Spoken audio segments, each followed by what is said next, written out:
Buenos días, buenos días. Perdón.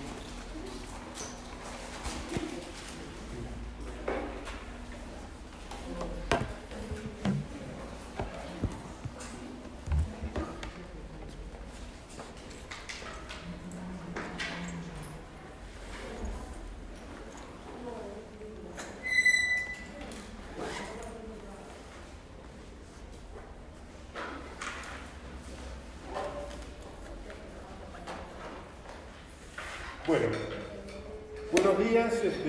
Yo no almorcé, no sé si ustedes tuvieron la oportunidad de comer algo, pero para mí buenos días todavía. Hemos para un rato. Perfecto. ¿Están todos? Bueno. Hay algunos que están en devolución, ahí pedí que vengan, creo que son 3 o 4, Okay. Faltarían ellos. Bueno, lo vamos a incorporar. Gracias. ¿Algo más? Ustedes no me conocen. Yo, por supuesto, ustedes tampoco, pero así que mucho gusto. Yo supongo que ustedes son todos alumnos de segundo año, ¿sí? De la carrera de medicina. Y yo soy asesor de la vicerrectoría académica de la universidad. Y a partir de esta clase, docente de segundo año, por ahí voy a darle algunos otros temas en adelante. Este tema originalmente que nos pidió Lila que le diéramos, se lo pidió al doctor Ferber, que es el vicerrector académico directamente, pero el doctor Ferber está de viaje, así que me voy a hacer cargo yo de esta clase para repasarlo. Y el tema que nos pidió que le diéramos es vitamina D. Vitamina D. ¿Qué es la vitamina D? La obsesión del cáncer.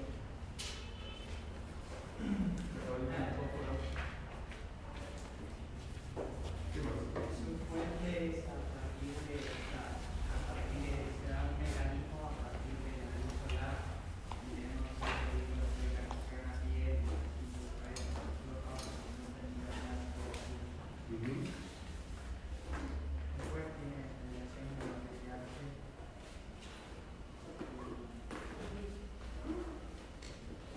Muy bien.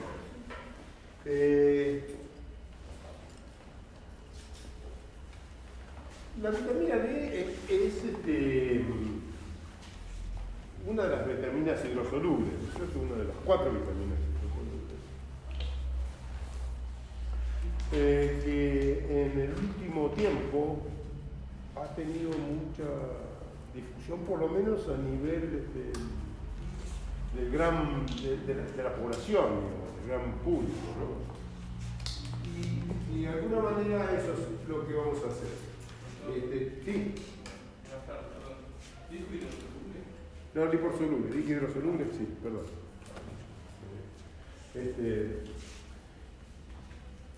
Esa foto, fíjese qué año. 1917. ¿Sí? 1917 es, la foto dice ahí, gripe española. O sea, gripe española fue una epidemia, para los que yo tampoco había nacido en esa época, yo soy viejo, pero no tanto. Fue una epidemia que sucedió, que uno la podría asimilar a lo que nosotros hemos sufrido ahora con el tema del COVID, que todavía seguimos con nuestra máscara. Y claro, en 1917 se ubica más de 100 años atrás, no teníamos muchos de los métodos diagnósticos y mucho menos tratamiento, ¿no? Entonces, esos son enfermos de gripe española. ¿Qué están haciendo? ¿Qué ven en la foto? Tomando sol. Tomando sol. ¿Por qué? Porque en 1917 este tipo de enfermedades se trataban con baños de sol. Y eso es un hospital, el balcón de un hospital, sacaron las camas del hospital afuera para que los enfermos de gripe tomaran sol.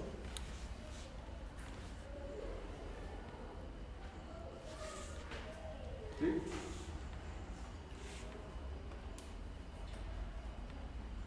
Segunda Guerra Mundial. Esto fue alrededor de la Primera Guerra Mundial, pero no me puedo hablar de esto. Segunda Guerra Mundial, 1938. Una cola de chicos esperando su cucharada de hígado de bacalao. Tratamiento clásico de aporte vitamínico para los chicos en épocas de invierno, especialmente, y en épocas de enfermedad masiva, poblacional, epidémica. ¿Cuál es el sentido de esto? ¿Por qué hacían esto? Porque la experiencia decía, y la experiencia, no había evidencia. Recuerden que la medicina basada en la evidencia es una medicina moderna. Antes la experiencia decía que aquellos que tenían más exposición solar o recibían algún tipo de alimentación especial, como en este caso el hígado de bacalao, que yo recuerdo que para eso sí tengo edad, mi abuela me daba hígado de bacalao, porque era el tratamiento convencional para los chicos que estábamos expuestos a tener este tipo de enfermedades. Y en todo esto, lo que tenían de común ambas cosas es que estaban vinculadas con la vitamina D. Y alguien dijo la fuente de vitamina D, ¿sí? La fuente de vitamina D, hay dos fuentes principales de vitamina D. Una, el sol, y los alimentos. El sol y los alimentos. Esa es la fuente principal. Es algunos alimentos, especialmente algunos lácteos, la manteca, y la leche fortificada, y algunos cereales, pero esencialmente los pescados grasos. Los pescados grasos son una fuente principal de vitamina D. Y el sol. ¿El sol cómo? Bueno, una clásica descripción del origen de la vitamina D es que en la exposición solar nosotros tenemos una sustancia constitutiva, el 0,7 de hidrocolecalciferol. Los nombres no me interesa que los recuerden, los nombres complejos, si los recuerdan bien, si no, no lo recuerdan. Que el 7 de hidrocolecalciferol, con el efecto solar, la radiación ultravioleta y algún tipo de radiación ultravioleta, porque no todas, pero algún tipo de radiación ultravioleta transforma la vitamina D en previtamina D. Y esta previtamina D, lo mismo que la previtamina D que ingerimos con la comida, se transforma en vitamina D. Esta transformación tiene un primer paso del hígado, donde el colecalciferol, que sería el nombre técnico de la previtamina D, el colecalciferol, por efecto de una hidroxilasa, la 25 hidroxilasa, les digo que el nombre no tiene importancia, forman 25 hidroxicolecalciferol, que es un intermediario hasta llegar al camino de la vitamina D activa. Un primer paso de transformación de la vitamina D, que empezó con el sol o con la ingesta de alimentos, ocurre en el hígado para formar 25 hidroxicolecalciferol. Y finalmente hay un segundo paso para tener una vitamina D activa, para que la vitamina D tenga su efecto, que ocurre en el riñón, indefectiblemente en el riñón. Y eso es otra hidroxilación por otra hidroxilasa que está ubicada en otra posición que 1.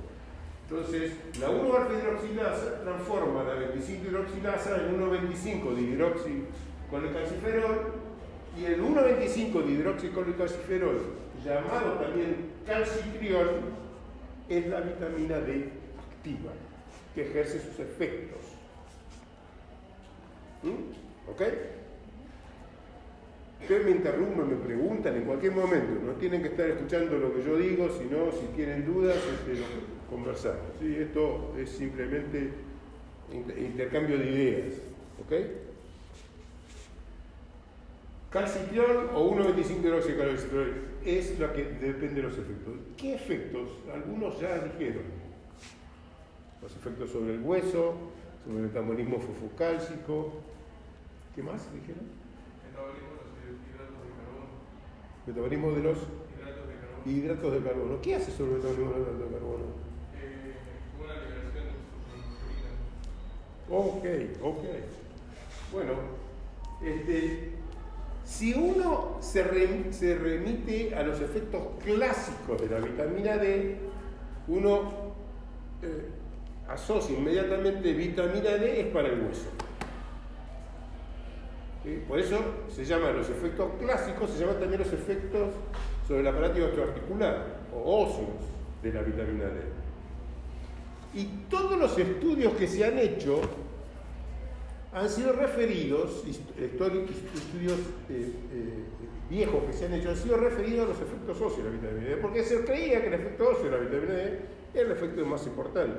De hecho, la única consecuencia que se conocía por la alteración o déficit de aporte de vitamina D era el raquitismo en los chicos o el déficit de vitamina D en el adulto o en el paciente renal, que como no tiene función renal o tiene muy poca función renal cuando la enfermedad está avanzada, se pierde la posibilidad de tener un último paso y tener una vitamina D activa, entonces eso provoca trastornos óseos.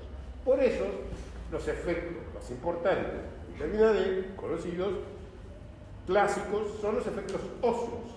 Y casi todo lo que se pensó, cuál es el nivel plasmático adecuado, cuál es la dosis que hay que hacer, todo está vinculado a efectos óseos. ¿Está claro? Ahora, fíjense, este es un paper que escribimos junto con el doctor Ferder, que hace ya 10 años, publicado en la American Journal of Physiology, que es una revista de fisiología de alto impacto. El título dice: existe una pandemia de déficit de vitamina D. Por supuesto, el título está en inglés, digamos, de las publicaciones. En el mundo hay una pandemia de déficit de vitamina D. Nosotros describimos eso hace 10 años, y es uno de los artículos nuestros más citados. ¿Por qué se les ocurre que pudimos haber escrito eso?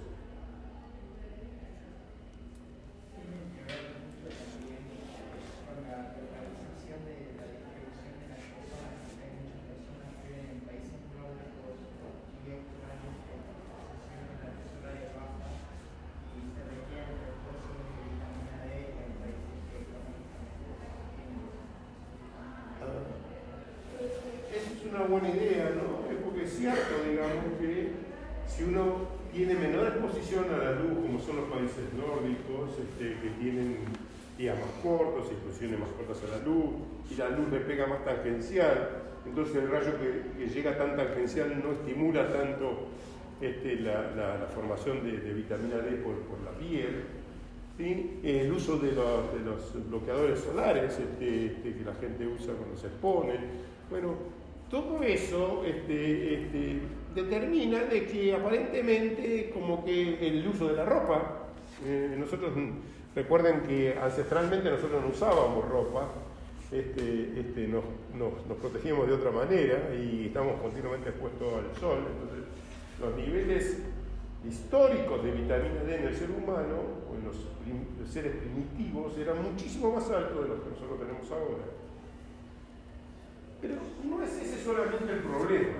Nosotros describimos eso porque en el mundo moderno existe, por la cultura que nosotros tenemos en el mundo moderno y el estilo de vida que nosotros tenemos en el mundo moderno, una serie de estímulos, muchos de ellos hormonales, que se contraponen al efecto de la vitamina D. Más que se contraponen, que forman como un yin yang. Hay hormonas que cuando se estimulan depresionan de vitamina D. Las más importantes son cortisol y el sistema renina-angiotensina, en el cual nosotros con el doctor Leon Ferder trabajamos durante 40 años de nuestra vida, prácticamente seguimos todavía en el sistema renina-angiotensina. Cuando el sistema renina-angiotensina está activado y el cortisol está activado, los niveles de vitamina D se depresionan. En el mundo moderno, la activación de cortisol por estrés y del sistema renina-angiotensina también por un montón de circunstancias, y la ingesta abundante de sal y demás, un montón de circunstancias hacen que existe una verdadera pandemia, existe una verdadera depresión de vitamina D poblacional a nivel mundial. Los niveles de vitamina D que nosotros tenemos naturalmente hoy en nuestra vida moderna son muchísimo más bajos que los que tuvimos históricamente y los que nos sirven para proteger nuestra salud. Por eso escribimos ese artículo. Y como la otra, esto está vinculado con lo que decía, es cuál es el nivel normal de vitamina D. Esto lo van a ver ustedes después durante la carrera muchas veces, pero para empezar a tener algún insight con este tipo de cosas. Los niveles normales de vitamina D están descritos para los efectos óseos de la vitamina D. Pero dijimos que la vitamina D tenía efectos óseos, que son los históricos, pero también les quiero reafirmar a partir de ahora que hoy no vamos a hablar de los efectos óseos de la vitamina D, vamos a hablar del resto de los efectos de la vitamina D, vinculado con eso que vieron de la gripe española con los chicos tomando sol, y vinculado con el hígado de bacalao que le daban en la guerra, vinculado con efectos protectores de otro estilo que ahora los vamos a describir. ¿Sí? ¿Está claro? Y los niveles, cuando nosotros entonces hablamos de niveles óptimos de vitamina D, hablamos de referido a los efectos óseos, porque los efectos extraóseos, por llamarlos así a todos esos efectos que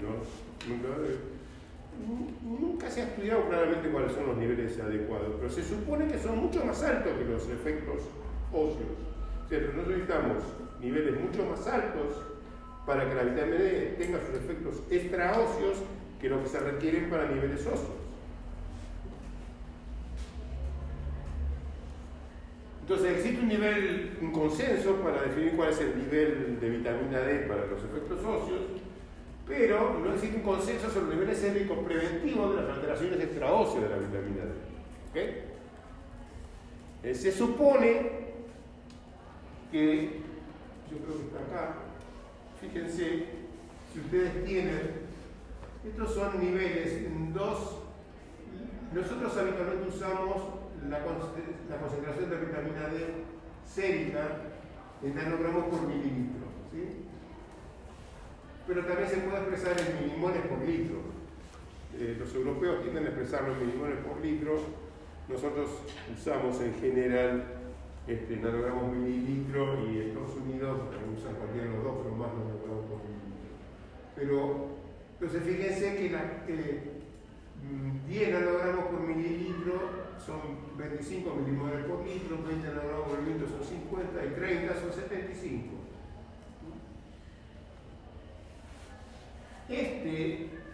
Aquí, eso son las, ahí donde es la línea punteada amarilla, que no sé si la llegan a ver, ¿sí? Es donde está el límite de la normalidad.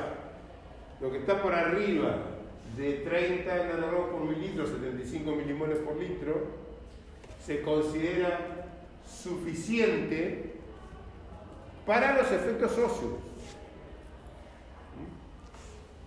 En cambio, para los efectos extraóseos, el límite se podría estar ubicado entre 40 y 50 nanogramos por mililitro, o sea, alrededor de 100 o 120 milimoles por litro. ¿Ok? Y fíjense que lo que está más de 30 se llama rango óptimo suficiente. Para tener algún riesgo de empezar a tener algún riesgo de intoxicación, se requiere por arriba de 150 nanogramos por mililitro o casi 400 milimoles por litro. O sea que es muy difícil, prácticamente imposible, llegar a niveles tóxicos de vitamina D. La vitamina D tiene un rango terapéutico seguro muy amplio, con lo cual prácticamente no existen, salvo algunas circunstancias muy puntuales y muy raras, situaciones que pongan en riesgo de intoxicación de vitamina D. ¿Ok?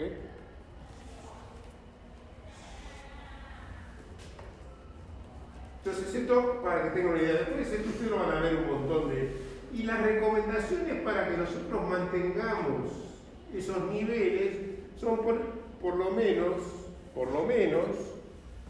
se recomiendan 800 unidades internacionales. Inclusive hoy estamos hablando de 30, si estamos pensando entre 40 y 50 se recomiendan por lo menos 2.000 unidades internacionales diarias de vitamina D como requerimiento para mantener rangos óptimos. ¿Nosotros comemos con las comidas 2.000 unidades? No. Ni llegamos a 400. ¿Nos exponemos al sol todo el día? No. Estamos todo el día metidos acá adentro. Igual que el resto de la población. Cuanto más edad se tiene, cuanto más viejo se tiene, se pierde además la capacidad de sintetizar vitamina D, porque la piel pierde las características para sintetizarla. Y además los viejos están más escondidos adentro que al sol. Se van a sentar un ratito a la plaza y eso es todo el sol que toman. Pero la característica es así. Y ese es un grave problema para la población. Es un gravísimo problema para la población. El déficit de vitamina D es una verdadera epidemia que favorece no solamente que estamos predispuestos a tener enfermedades óseas, sino básicamente extraóseas. ¿Qué ahora vamos a decir? Habría que suplementarlo entonces. Ok, eso después lo vemos al final, digamos, un poco para... Yo tenía una pregunta. En el rango de óptima intoxicación, ¿puede ser de que se pueda llegar a perder efecto de la vitamina D circulante por el hecho de que hay nuevamente vitamina P, que es la fuera hormona y que haya como digamos que haya una competencia de receptores de la vitamina D circulante y se pierda efecto? Eso sería como la más común. Si no se están prestando atención a lo que pregunta, comentar otra vez porque es importante. Claro, como dijiste que era como una intoxicación, pero yo tenía entendido que como que podía haber efectos adversos si se supera el rango óptimo por competencia para que muchas hormonas cosas así, no sé si existe el caso de que como hay competencia de receptores para la vitamina D circulante, me queda mucha vitamina D circulante sin poder ejercer su efecto, entonces pierdo efecto de la vitamina D por el efecto secundario. Sí, bueno, lo que decía competencia de receptores, eso es mucho más cierto para las hormonas suprarrenales, digamos, ¿no? Cortisol, testosterona, estrógeno, pero con vitamina D no hay mucha competitividad de receptores. Hay descrito algunas cosas, pero escasas, digamos. Lo que se pierde es la capacidad de sintetizar vitamina D por cambio de la condición de la piel, digamos. Eso sí está descrito. Pero vos dijiste una cosa importante, dice, porque bueno, esto es una vitamina y no es una hormona. Bueno, en realidad eso es un error, porque la vitamina D no es una vitamina realmente, sino es una hormona. Y funciona como una hormona. La vitamina D tiene el nombre de vitamina, pero en realidad es una real hormona. Y eso es un hecho importante que tienen que ver. Fíjense, vitamina D es una hormona.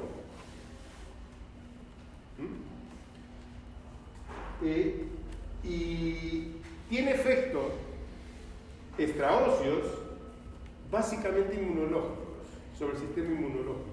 Cuando nosotros perdemos niveles de vitamina D, o poblacionalmente tenemos una capacidad de defensa inmunológica muy reducida, dependiente de los escasos niveles circulantes de vitamina D. O asociada a lo dependiente, porque para dependencia hay que asociada a niveles muy bajos de vitamina D. También sirve para mantener la homeostasis del fósforo y del calcio, dijimos. También está descrito la prevención de cánceres, especialmente de mama, de colon, de próstata, con déficit bajos de vitamina D. La prevalencia de este tipo de tumores es más alta que en las personas que tienen niveles más altos. O sea, no estamos hablando de tratamiento acá, estamos hablando de asociaciones, de un fenómeno con otro. ¿Sí? ¿Identifican la diferencia? Estamos hablando de asociaciones. Y también está descrito una importante influencia del déficit de vitamina D sobre el aparato cardiovascular. Múltiples cosas del aparato cardiovascular.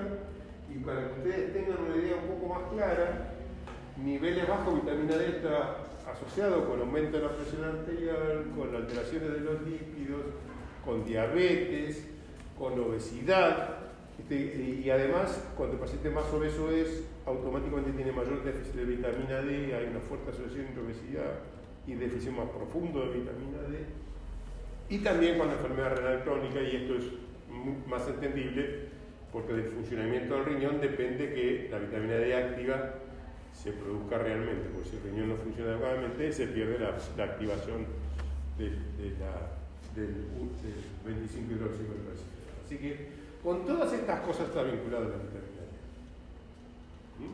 Entonces, como ustedes ven, no es el hueso solamente, y quizás el hueso, de todos los efectos, sea el menos importante, que es por lo cual la vitamina D se conoció. Esto ha pasado con muchas sustancias que uno considera, inclusive con muchos tratamientos, que se desarrollan para una cosa y en realidad sirven para muchas otras, que muchas veces son mucho más importantes que para la cosa que originalmente se pensó, se estudió o se desarrolló para su uso. Eso se van a ver en el desarrollo de su profesión, un montón de ejemplos vinculados con este fenómeno. Les muestro algo de diabetes, por ejemplo, ¿no? Fíjense, acá hay dos poblaciones, son dos cohortes de Estados Unidos, una de estudio NANES, fíjense que tiene niveles más bajos de vitamina D, que están alrededor de 20, ¿sí? Y otro estudio que es el National Health and Nutrition Examination Survey, es el de 20, y después está el de Grassroots Health, que son una corte prácticamente vegetariana, digamos, donde se ve que los individuos que esta segunda corte tienen niveles de 40 contra niveles de 20, o sea, prácticamente el doble de niveles, una población contra la otra. ¿Sí? Y se analizó cuál es la prevalencia de diabetes en esas dos poblaciones. 22 contra 41, esa es la diferencia, fíjense, una tiene el doble que la otra. Y la diabetes era mucho más frecuente en la población del estudio que tenía niveles de 20. En cambio, era mucho menos frecuente en la que tenía más de 40 de promedio de nivel de vitamina D. O sea que la posibilidad de desarrollar diabetes está vinculado con los niveles previos de vitamina D desde el punto de vista poblacional. ¿Sí? Esto no quiere decir que si yo a la población que tiene niveles más bajos le aumento, le suplemento con vitamina D, yo voy a bajar la resistencia a diabetes. No, eso es otra cosa. Eso hay que demostrarlo. Puede ser que sí o puede ser que no. Pero lo que sí es seguro es que si vos tenés niveles más bajos de vitamina D, tenés más predisposición de tener diabetes. ¿Ok? ¿Se entiende? 60% menor diabetes para los que tienen niveles más altos de vitamina D. Bueno, les muestro ahora compresión arterial. Este es otro estudio hecho en Dinamarca, ¿no? Un estudio randomizado, o sea, bien hecho, con el diseño, hecho con una suplementación de vitamina D, 3.000 unidades por día de vitamina D suplementado durante 20 semanas, y se midió los niveles de vitamina D, que por supuesto inicialmente eran iguales, en la población eran iguales, pero después obviamente el que recibió suplementación de vitamina D, los niveles le subieron y sobrepasaron los 30 y llegaron a tener 40 y pico de promedio después de 20 semanas. O sea, llegaron a un nivel deseado para efectos no óseos. En cambio, la población que no recibió, por supuesto, siguió teniendo niveles bajos. Eso es un defecto. Pero ¿qué pasa con la presión? Bueno, la presión, por lo menos inicialmente, le bajó a los que recibieron suplementación de vitamina D No mucho, 2 mililitros de mercurio, no es que le haya bajado, no es una droga antihipertensiva, no es un tratamiento antihipertensivo. Pero la suplementación de vitamina D tiene una tendencia, por lo menos inicialmente, hasta llenar los depósitos, de producir un ligero efecto reductor de la presión arterial. Pero lo más importante que eso, porque nosotros llamamos que los efectos que tienen sobre diabetes o sobre presión arterial o sobre lípidos, sobre lo que sea, son efectos subrogantes, pero el real efecto es qué pasa con la expectativa de vida de los pacientes, qué pasa con la mortalidad. Y este es un estudio que estudió mortalidad. Mortalidad. Y lo que dividió a la población en 4 cuartilos, ¿sí? ¿Saben? ¿Tienen idea de eso? Bueno, cuando vos tenés niveles de vitamina D de la población, vos podés separar y comparar los que tienen niveles más bajos con los que tienen niveles intermedios con los que tienen niveles más altos. Y vos podés dividir a la población en 3, en 4, en 5 o en más, ¿no es cierto? Acá lo dividieron en 4 y por eso se llaman cuartilos. O sea, separaron los niveles sanguíneos de vitamina D en 4 categorías.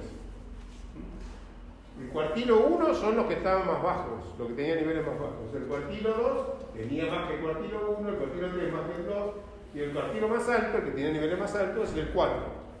Entonces, fíjense qué pasaba con la mortalidad de la población. Los que tenían más bajos se morían mucho más. Esto es un seguimiento de 8 años. A los 8 años había un seguimiento, una mortalidad mucho mayor que los cuartilos que tenían más altos. Y obviamente el que tenía menor mortalidad era el cuartilo que tenía niveles de vitamina D por arriba de 35-40. Ese es el que se moría menos. De cualquier causa o de causa cardiovascular, si separaban nada más que la mortalidad de causa cardiovascular, veían que pasaba exactamente lo mismo. O sea, que los niveles bajos de vitamina D están vinculados con mayor mortalidad. De cualquier causa o de causa cardiovascular, pero producen más mortalidad. Hay asociación entre niveles bajos de vitamina D y mortalidad. ¿Ok? ¿Alguna pregunta? ¿Damos otro paso? ¿Avanzamos otro escalón? Y entramos en lo del COVID, que es, bueno, esta maldita epidemia que tenemos. Y fíjense qué interesante, estos son estudios que muestran que los pacientes que tienen niveles insuficientes son, cuando sufren COVID, predominantemente sufren COVID severos, comparado con los que tienen niveles suficientes, que una menor proporción de pacientes sufre COVID severo. Este es un estudio hecho en Europa, y este es un metaanálisis que también hicimos nosotros con nuestro grupo de estudio, el programa de Health del año pasado. Fíjense, claramente se ve como a mayores niveles de vitamina D, estos son 20, 40, 60, y la posibilidad de sobrevida o de casos no graves es mayor. O sea, cuanto más niveles tenés, menos posibilidad de tener un COVID severo o grave. Los niveles de la vitamina D dijimos que tenía que ver con la respuesta inmune, ¿sí? Porque la vitamina D activa un montón de genes que producen a nivel nuclear la transcripción génica, y que a través de esa transcripción génica regulan el metabolismo de la vitamina D y también regulan el sistema inmune. Y regulan tanto la inmunidad innata, los macrófagos y las células dendríticas, como la adaptativa, linfocitos, monocitos. Tanto la innata como la adaptativa, la vitamina D regula la respuesta inmune. Y esta es un poco la base de todo este mecanismo. Este es un estudio por ahí muy complejo para aplicarlo, pero voy a tratar de hacerlo de forma simple. Acá están, fíjense, no sé si llegan a ver niveles séricos de vitamina D. Este es otro marcador de inflamación retina, pero no importa. Y un 3 de vitamina D, y acá el grupo A tenía un promedio de 27, perdón, y el grupo B 14, o sea, el doble uno del otro, digamos. Uno bajo y el otro cercano a lo normal, nivel de vitamina D. ¿Sí? ¿Y qué es lo que le pasó? ¿Qué es lo que le pasó con respecto a severidad? Los que están en el tercilo más alto, ¿sí? Prácticamente no tuvieron ningún caso de enfermedad severa. Acá hay un solo caso que tuvo enfermedad severa. El grupo B son los que tuvieron enfermedad síntomas severos. El grupo B es el sintomático severo, el grupo A es asintomático. Entonces los que tuvieron los niveles más altos, el tercilo más alto de vitamina D, son los que tuvieron más. Y los que están abajo son marcadores de inflamación, porque la vitamina D está fuertemente asociada a los marcadores de inflamación. Si la vitamina D está deficiente, tenemos mucho más proceso inflamatorio. Si la vitamina D se activa, el proceso inflamatorio se detiene o se atenúa por lo menos. Y esto es muy importante para la severidad del COVID. Si yo tengo la tormenta de citoquina que se desata en los COVID severos, bueno, si tengo niveles altos de vitamina D, esa tormenta de citoquina es mucho menos probable que se desate porque la vitamina D atenúa la respuesta inflamatoria descontrolada, por llamarla de alguna manera. ¿Okay? Y ahí están los. Bueno, este es un artículo que ustedes conocen, PubMed. PubMed es la plataforma de búsqueda de artículos médicos, la más importante, universalmente utilizada por todo el mundo. Esto cuando buscamos esto, cuando escribimos estos artículos, yo busqué en PubMed y puse vitamina D, suplementación de vitamina D y COVID-19, y había 89 resultados, fíjense, 89 resultados, de los cuales había 86 que decían que podría ser beneficioso como cosa potencial, y había solo 3 que decían que sería neutro. Me fijé ayer cuando estaba terminando de separar las diapositivas para traer hoy, y me fijé y en un año ahora hay 355, de 89 pasaron a 355, como ustedes ven. Este es un tema que ha explotado en el tema de la suplementación de vitamina D en la intención de proteger el COVID. Y esto es un poco nuestra hipótesis.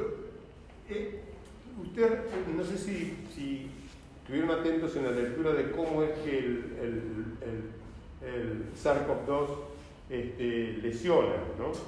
El SARS-CoV-2 se une a la enzima convertidora 2 de la angiotensina, y de esa manera depresiona la producción de 1,7-angiotensina. La 1,7-angiotensina es una molécula que es antiinflamatoria. Entonces, al depresionar una molécula antiinflamatoria queda sobreexpresada las moléculas inflamatorias y se favorece la inflamación. ¿Sí? El COVID hace eso. En cambio, la vitamina D hace exactamente lo contrario, porque hace que la vitamina E, la hormona esta, la enzima convertidora 2, aumente, y de esa manera se protege el pulmón. Disculpe que la mayoría de los artículos de las imágenes están en inglés, pero bueno, las publicaciones saben que son en inglés, y esto sale también de una publicación internacional. Entonces, a ver si lo explico mejor acá.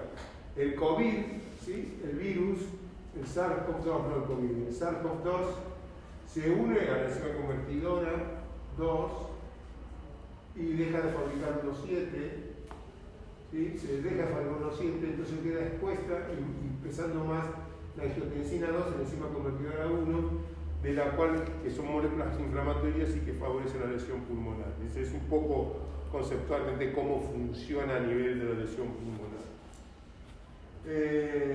Entonces, esto se desarrollaron muchas estrategias, ¿no? Las drogas antivirales y las vacunas, que por suerte han limitado muchísimo, por lo menos una enfermedad severa. Pero además hay otras posibles estrategias de desarrollar, que es donde un poco nosotros estuvimos trabajando, que es el bloqueo del sistema renina de angiotensina.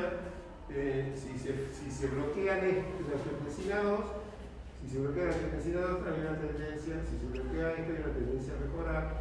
Pero también si le damos enzima convertidora 2, y para eso se trató de fabricar enzima convertidora 2 recombinante para darle al paciente que está crítico y ver si de esa manera se atenúa, y de hecho se atenúa, pero el problema es que la fabricación de angiotensina 2 es muy compleja y es muy costoso el tratamiento. Entonces desde el punto de vista práctico no es fácil de usar poblacionalmente o con la gran cantidad de pacientes. Y la otra cosa que nosotros usamos es tratar de suplementar con vitamina D y ver si con la vitamina D podíamos atenuar la respuesta del COVID. ¿Sí? Y esto es un poco, todos estos mecanismos, estos que están ahí dentro de ese ciclo, llevan a que se restablezca la balanza esa entre aumento de la producción de angiotensina 1,7 que favorezca el proceso antiinflamatorio.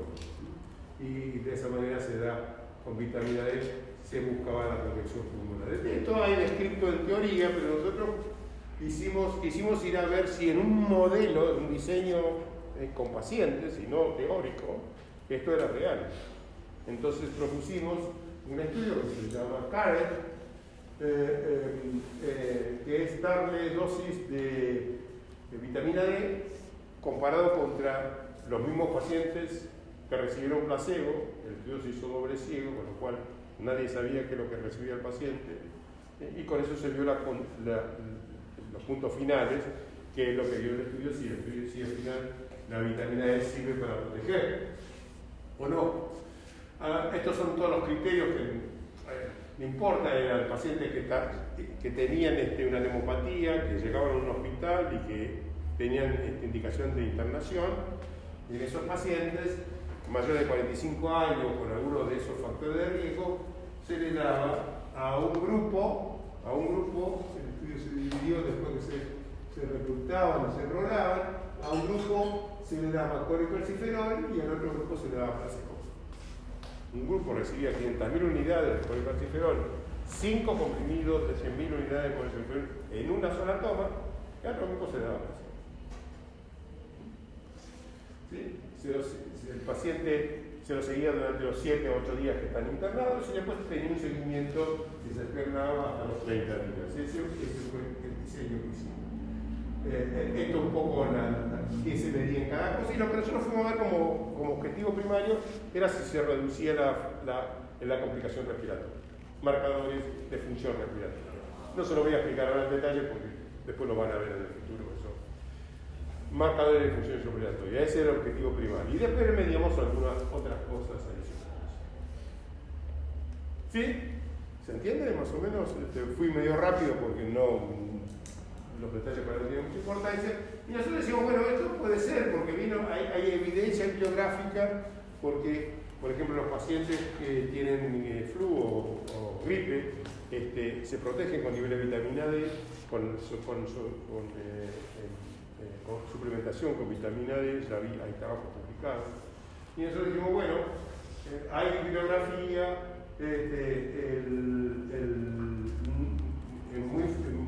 en ese momento la cantidad de complicaciones eran muchas. Estamos hablando que nosotros lo pensamos antes de la época de vacunas, ahí fue en diciembre del 19, donde teníamos mucha cantidad de enfermos, y el costo de la vitamina D es muy bajo, el margen terapéutico enorme, era casi imposible llegar a los pacientes a dosis tóxicas,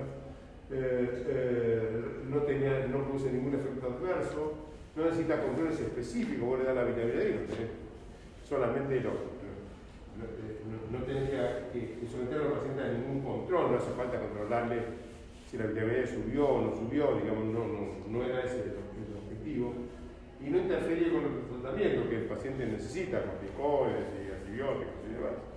Entonces, por eso dijimos que era una posibilidad. Cuando nosotros terminamos de hacer el diseño y lo presentamos, conseguimos un subsidio de la Agencia de Investigación Nacional.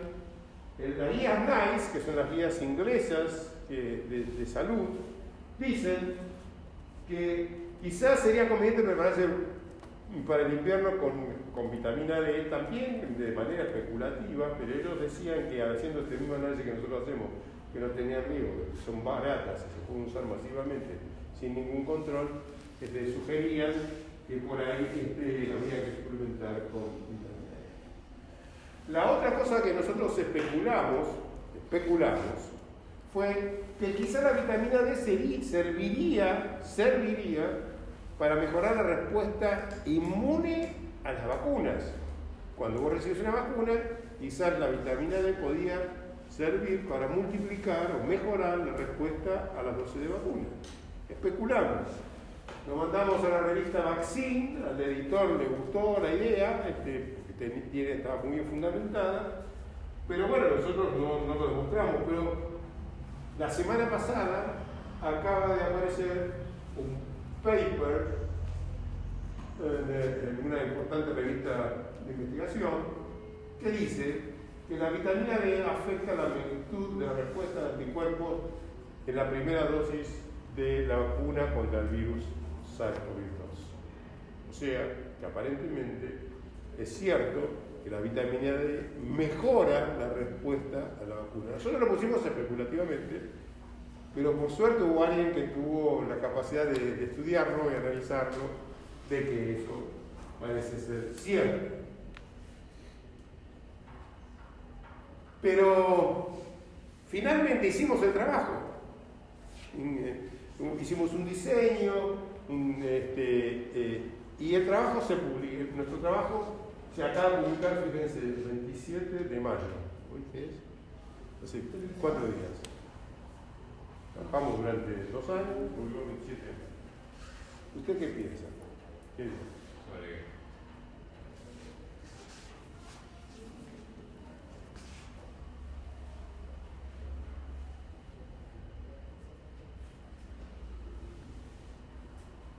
Ese trabajo. Sí, el trabajo de altas dosis de vitamina D sobre los factores respiratorios de los pacientes con COVID que se internan con una neumonía. ¿Sí? No sé, ¿te perdiste? ¿No me seguiste? La pregunta era, ¿qué pensamos sobre eso de que dijo recién? Sí, no, el trabajo está publicado, se publicó. Yo le pregunto, ¿cuál creen que fue el resultado? Muy bueno. Ah, que sí. Sí, claro. Dosis altas, ayuda. ¿Sí? Perdón, pero...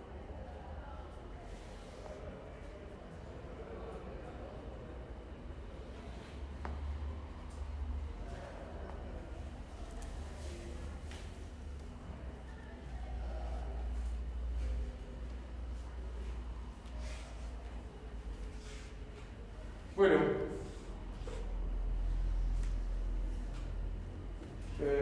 distintos días, estos son función respiratoria, vitamina D es el grupo que está ahí dorado o ocre, y esto es ácido. Estos son los desvíos. Ninguno de los días hubo diferencias en los parámetros respiratorios que nosotros evaluamos. No dio diferencias. No dio diferencia en ninguno de los parámetros respiratorios que evaluamos.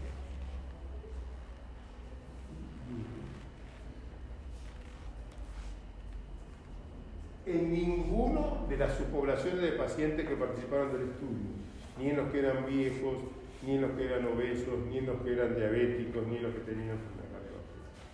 No dio diferencias en eventos.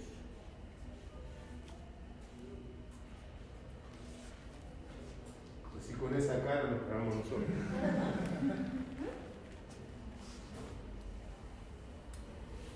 ¿Y por qué? ¿Y por qué?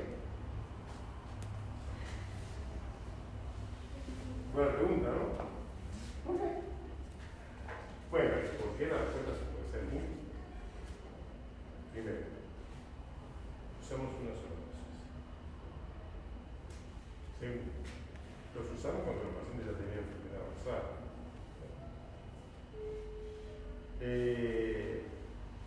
Tercero, no tuvimos un seguimiento más allá de los días que estuvieron internados los pacientes, no sabemos la evolución posterior.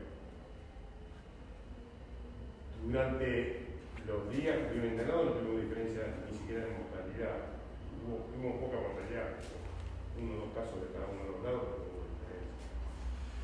Pero bueno, no sabemos qué es lo que viene después. En los síntomas, en las secuelas, nada de eso se sabe. Lo que sí es que los resultados que nosotros fuimos a buscar dieron negativos.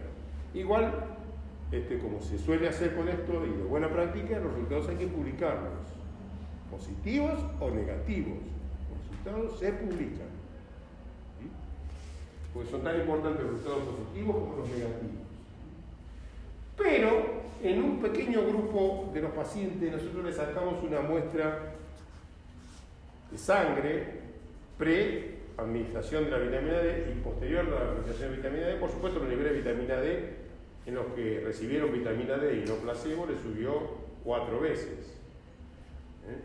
O sea que la vitamina D subió en la sangre notoriamente con una sola dosis, pero mucho. Y además, fíjense, los niveles de 1,7 en angiotensina subió 72% contra el 31% del placebo. Y bajó la angiotensina 2, o sea, subió la antiinflamatoria y bajó la inflamatoria.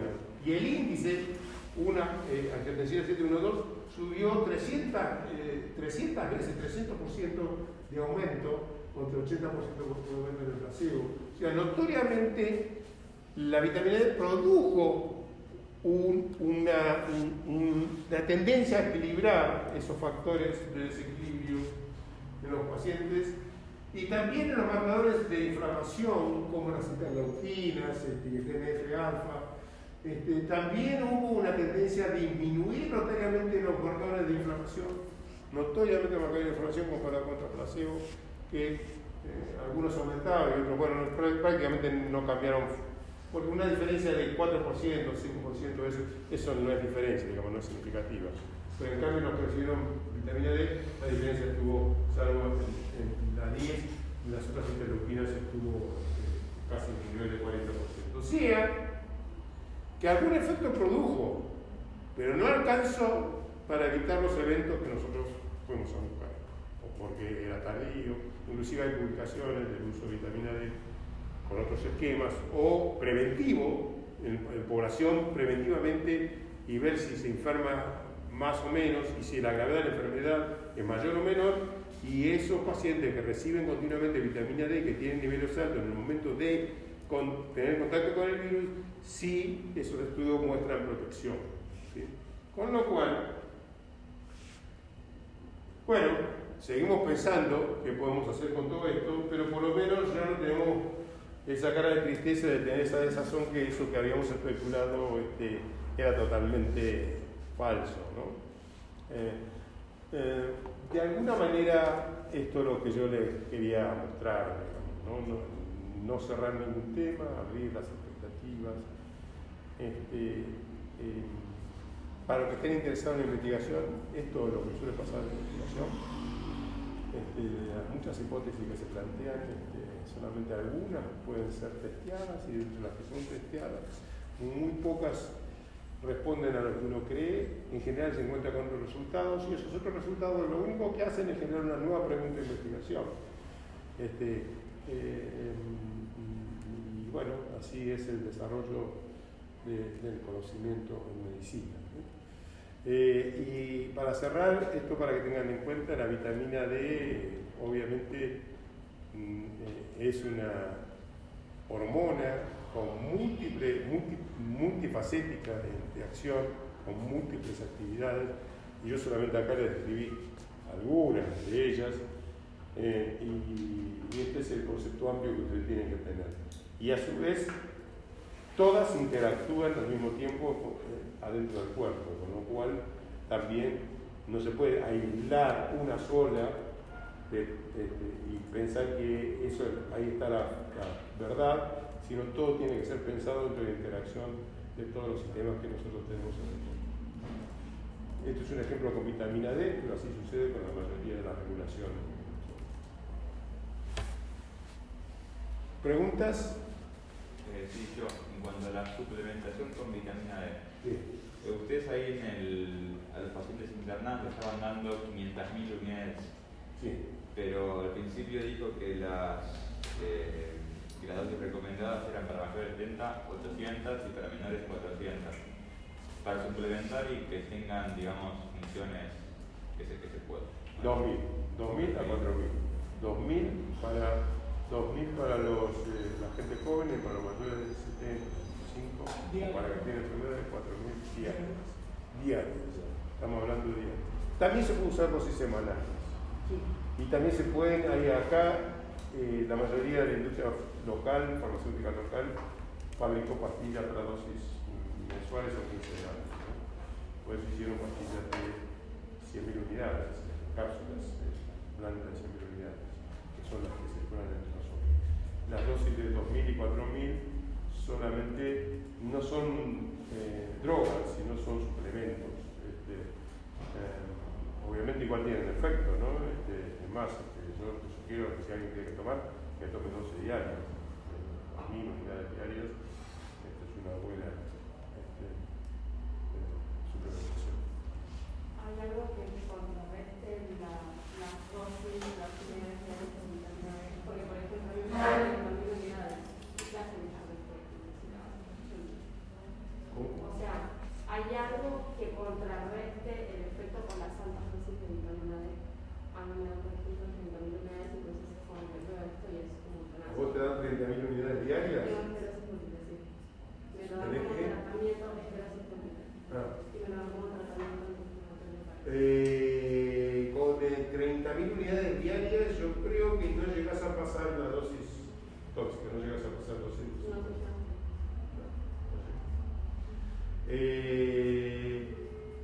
Hay un seguimiento, hay un estudio de seguimiento de un año de dosis de 50.000 unidades diarias y no hubo ningún efecto adverso comunicado y solamente un paciente estuvo por arriba de 150, solamente uno, 600 pacientes. No hay evidencia de eso. Solamente hay que tener en cuenta que hay la patología respiratoria crónica, especialmente cuando sospecha sarcoidosis, el paciente con sarcoidosis sí es muy sensible, porque tienen las células sarcoidóticas producen vitamina D y los niveles de vitamina D son muy altos. Entonces, en ese caso, no se recomienda. Pero, salvo esa situación que hay uno a 300.000. Chicos, yo tengo espero haberlos ilustrado por lo menos de cómo se piensa hoy.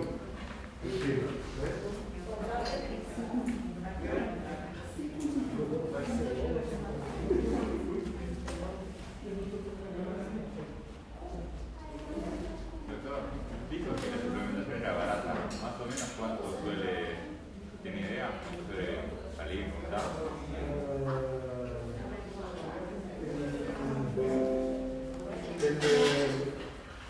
Si haces una suplementación diaria, el frasco de 200